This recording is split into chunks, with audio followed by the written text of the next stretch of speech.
Senior صحافی اور تجزیہ کار جاوید چودھری کے مطابق وہ 75 سال کے بابے تھے۔ ان کے 80% دانت گر چکے تھے، کانوں سے انہیں آوازیں نہیں آتی تھی، وہ سونگھنے، چکھنے اور چھونے کی حصوں سے محروم ہو چکے تھے۔ ان کے دونوں گھٹنوں میں بھی درد رہتا تھا، ان کی بنائی سے یکسوئی بھی ختم ہو چکی تھی اور ان کے پورے جسم میں ایک رائشہ اور لرزہ بھی طاری رہتا تھا۔ وہ 5 برس سے شب فراش تھے۔ یہ 5 برس انہوں نے گھر پر گزار دیے۔ سردیاں آتی تھی تو نوکر ان کی کرسی دھوپ میں رکھ دیتے تھے اور وہ سارا دن لان میں بیٹھ کر اونگتے رہتے تھے۔ گرمیوں میں وہ اے سی کے سامنے بیٹھ جاتے تھے اور باہر کا موسم میں ان کے کمرے کی کھڑکیاں کھول دی جاتی تھی اور وہ شیشے کے پاس بیٹھ کر کیاریوں میں لڑتے کانپتے پھول دیکھتے رہتے تھے۔ ان کی اہلیہ کو ساتھ چھوڑے 10 برس ہو چکے تھے۔ ان کے بچے سعادت مند تھے لیکن اپنے اپنے کاروبار میں الجھ چکے تھے اور ان کے پاس بابا جی کے لیے وقت نہیں تھا۔ وہ بھی اپنے بچوں کی مجبوریوں کو سمجھتے تھے۔ ان کا اپنا فلسفہ تھا، کاروبار اس وقت تک کاروبار نہیں بنتا جب تک انسان پوری طرح اس میں جذب نہ ہو جائے۔ وہ جانتے تھے کسی اچھے اور کامیاب بزنس مین کے پاس فیملی، دوست، احباب اور ماں باپ کے لیے وقت نہیں ہوتا، لہذا وہ اپنے بچوں سے کبھی شکوہ نہیں کرتے تھے، لیکن ان کے دل میں کسی نہ کسی جگہ زندگی سے شدید نفرت اور شکایت بھی موجود تھی۔ وہ اکثر سوچا کرتے تھے انہوں نے 70 سال تک ایکٹیو زندگی گزاری ہے۔ انہوں نے ایک چھوٹی سی دکان کو 6 فیکٹریوں اور 3112 روپے کے اکاؤنٹ کو 2 ارب 80 کروڑ روپے کے بینک بیلنس میں بدل دیا تھا، لیکن پھر یوں ہی ان کی زندگی نے 70 سال کی دہلیز پر قدم رکھا۔ ان کی ساری ایکٹیویٹی یکدم ختم ہو گئی اور وہ بیکار ہو کر گھر بیٹھ گئے۔ کیوں؟ وہ اکثر سوچا کرتے تھے اگر قدرت کو ان کی مزید ضرورت نہیں تو پھر وہ زندہ کیوں ہیں؟ وہ مر کیوں نہیں جاتے؟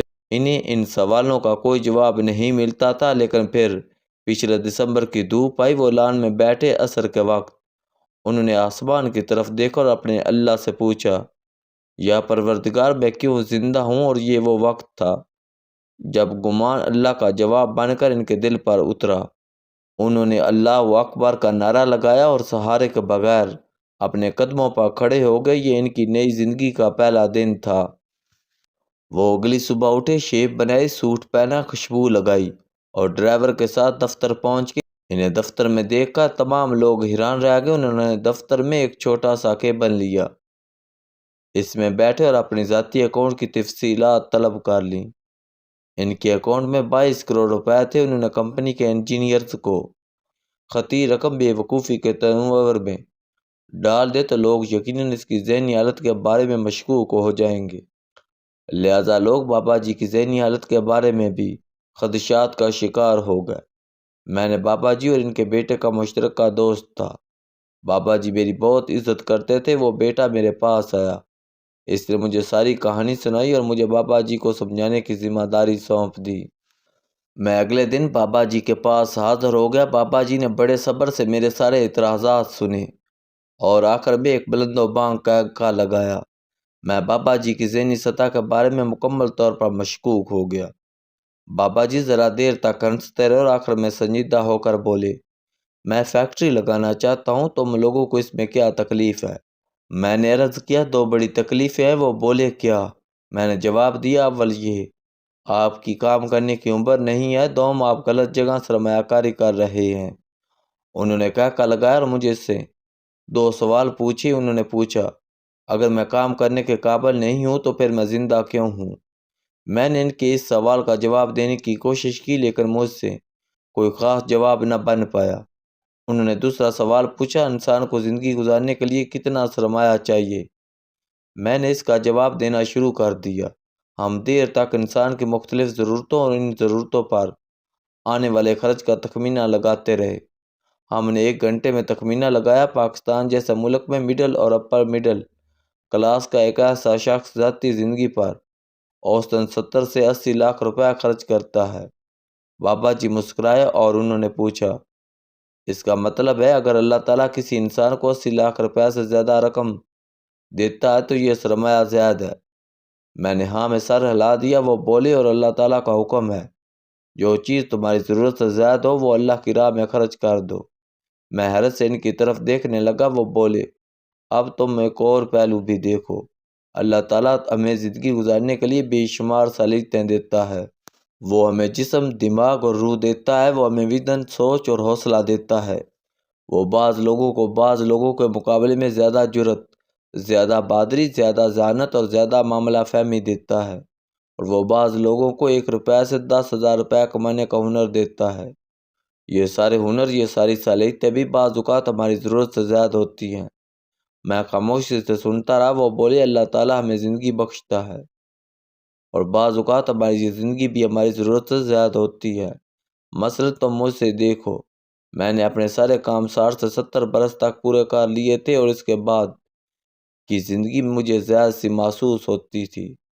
میں خاموش رہا۔ وہ بولے میں تمہیں اب بتاتا ہوں، انسان کا زیادہ سرمایہ، زیادہ صلاحیتیں اور زیادہ زندگی اللہ اور اس کے بندوں کی امانت ہوتی ہے، اور اگر ہم یہ زیادہ زندگی، زیادہ صلاحیتیں اور زیادہ سرمایہ اللہ کی راہ میں خرچ نہیں کرتے تو ہم اللہ کے گنہگار ہیں۔ میں خاموشی سے سنتا رہا۔ وہ بولے مجھے اچانک ایک دن معلوم ہوا میرے پاس بھی زیادہ زندگی، زیادہ صلاحیتیں اور زیادہ سرمایہ ہے، لہٰذا مجھے مرنے سے پہلے یہ ساری امانتیں اللہ کے بندوں کو سونپ دینی چاہیے۔ مجھے یہاں ان کے فرض میں تھوڑا سا جھول محسوس ہوا، لہذا میں نے فوراً ریئیکٹ کیا۔ میں نے عرض کیا لیکن اللہ کی امانت لٹانے کے لیے فیکٹری لگانا تو ضروری نہیں۔ انہوں نے کہا لگایا اور بولے مجھے یقین تھا تم مجھ سے یہ ضرور پوچھو گے۔ بے وقوف بچے، اللہ نے مجھے فیکٹری لگانے اور کاروبار کرنے کی صلاحیت دے رکھی ہے۔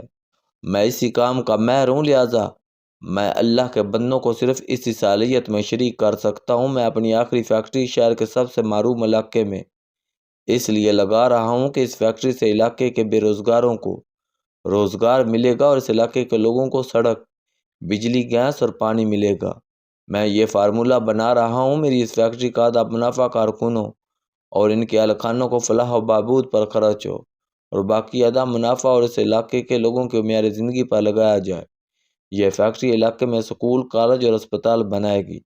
یہ لوگوں کو ہنر سکھائے گی جس سے اس سارے علاقے کا معیار زندگی بلند ہو جائے گا۔ وہ خاموش ہو گیا۔ میں بھی خاموشی سے ان کی طرف دیکھتا رہا۔ وہ ذرا دیر رک کر بولے ہمیں فلاح کے صرف وہ کام کرنے چاہیے جس کی اللہ تعالیٰ نے ہمیں صلاحیت دے رکھی ہے۔ میرے تعلیم کو تعلیم، کھلاڑی کو کھیل، صنعت کار کو صنعت، ڈاکٹر کو طب، دکاندار کو دکان اور قلم کار کو قلم کا صدقہ دینا چاہیے۔ ہم سب لوگوں کو اللہ تعالیٰ کی دی صلاحیتوں، زندگی اور سرمایہ کا صدقہ دینا چاہیے۔